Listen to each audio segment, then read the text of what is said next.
Pourquoi se dirige-t-on vers un Mars rouge ? Merci d'avoir posé la question. Jusqu'où les prix vont-ils grimper ?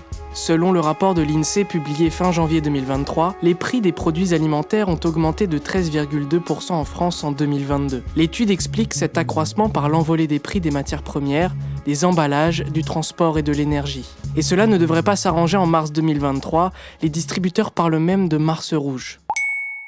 De combien les prix vont-ils augmenter ? Selon des informations France Info, c'est la ministre du Commerce Olivia Grégoire qui en a parlé en premier. Selon les estimations de l'INSEE, l'augmentation soudaine des prix devrait durer au moins jusqu'en juin 2023. L'institut de sondage allemand Nielsen IQ, cité par l'AFP, estime que la hausse des prix sur cette période atteindra 15% au mois de juin 2023 par rapport à juin 2022. Pour aller plus loin, il considère qu'il faudra 800 € en plus dans le budget alimentaire moyen d'un foyer français par rapport à il y a 2 ans. À titre de comparaison, en 2022, ce surcoût s'élevait à 280 €. Mais dans un rapport publié le 7 février, l'INSEE anticipe. À l'horizon de la mi-2023, l'alimentation demeurerait la première contribution à l'inflation avec un glissement annuel qui resterait autour de 13%.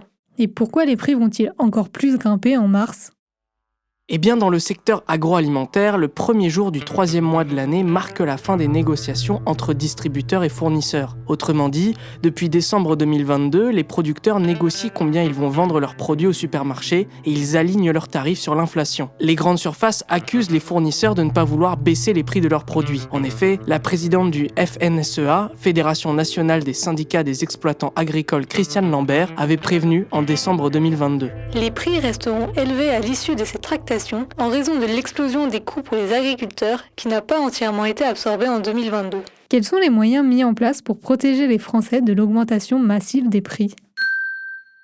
Pour endiguer l'inflation, le gouvernement envisage de mettre en place un panier anti-inflation sur une 50aine de produits de base. Il s'agit de 5 fruits et légumes, de 2 féculents ou encore certains produits d'hygiène. Ce panier permet, selon le ministère de l'Économie et des Finances, de stabiliser les prix de ces produits pour les consommateurs. Cependant, le chargé de mission agriculture-alimentation pour l'association de consommateurs UFC Que Choisir a déclaré auprès de l'AFP. Comment 50 produits pourraient répondre à la diversité des besoins selon les types de consommateurs ? Une grande surface peut compter plusieurs centaines de milliers de références. Voilà pourquoi on se dirige vers un Mars rouge. Maintenant, vous savez, un épisode écrit et réalisé par Samuel Limbroso. Ce podcast est disponible sur toutes les plateformes audio. Et si cet épisode vous a plu, n'hésitez pas à laisser des commentaires ou des étoiles sur vos applis de podcast préférés.